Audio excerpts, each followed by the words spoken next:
Olá, pessoal.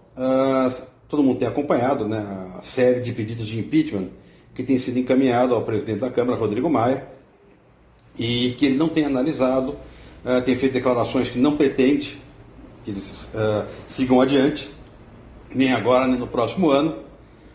E recentemente também uns advogados entraram com um pedido de impeachment e, percebendo que o Rodrigo Maia não dava sequência, entraram então com um pedido junto ao STF para que isso fosse explicado por quê e que fosse dado sequência. Em função disso, o ministro Celso de Mello despachou um comunicado, né, ao presidente da República, avisando a ele que existe esse pedido de impeachment para ele se pronunciar, né? E em função disso, eu dei uma verificada nos 29 pedidos de impeachment que constam ali na íntegra e resolvi fazer 3 vídeos, começando por esse, que fazem uma análise desses pedidos. Eu dividi em 3 porque realmente acaba ficando muito longa, para quem quiser conhecer um pouco. Mas eu achei interessante uma frase de Rui Barbosa, que foi inserido no pedido de impeachment do Ciro Gomes, que diz assim: mais vale no governo a instabilidade que a irresponsabilidade. Eu achei perfeito. Então, vai aí na sequência para quem quiser conhecer. O primeiro pedido de impeachment foi feito no dia 1º de fevereiro de 2019, quer dizer, um mês depois da posse. E é interessante que esse pedido de impeachment ele foi feito manuscrito. Eu nunca tinha visto um pedido de impeachment manuscrito. Foi feito por Antônio Josélio da Rocha. E o pedido, a base do pedido foi usura e omissão com relação aos juros dos bancos e à dívida pública. Então ele reclamava que o governo não tinha atitudes com relação a como eram cobrados os juros das pessoas e também na forma de gerir a dívida pública. É basicamente isso. Foi manuscrito e foi feito isso daí. O segundo pedido ainda foi do ano passado também, 2/4/2019. Um advogado chamado Carlos Alexandre Clonfaz.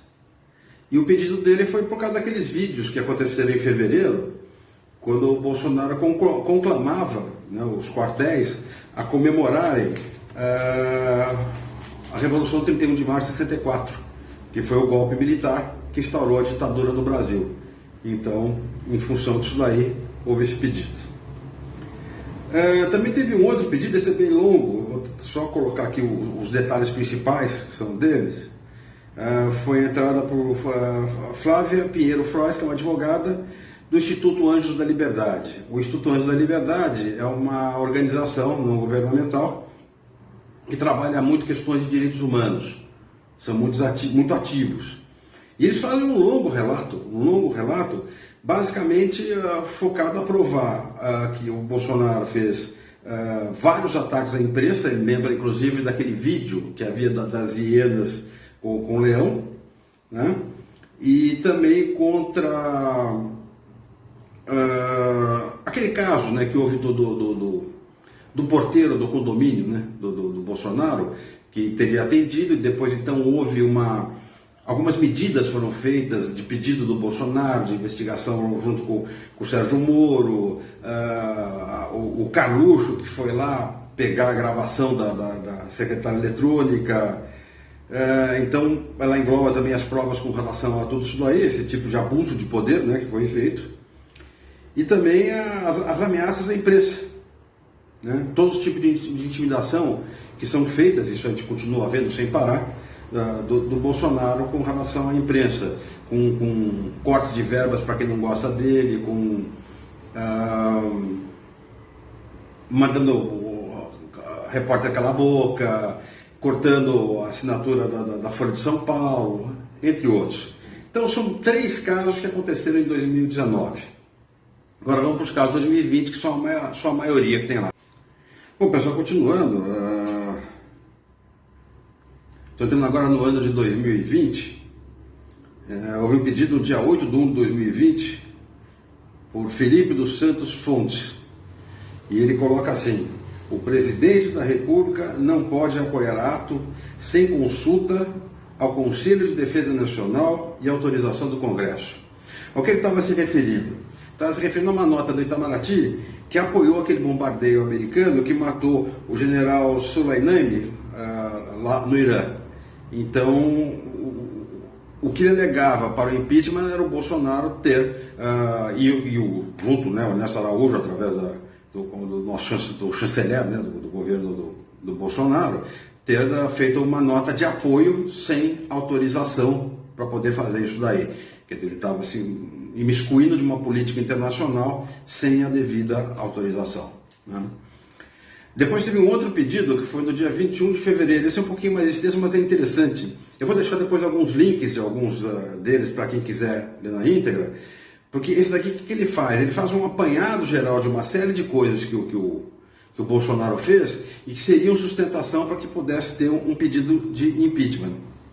E uma das primeiras coisas que ele comenta foi com relação àquela insinuação sexual, né, que ele coloca que ao fazer menções objetas de conotação sexual contra a jornalista Patrícia Campos Melo, Bolsonaro fere o decoro e a liturgia do cargo. Que é fato, nós conhecemos isso daí.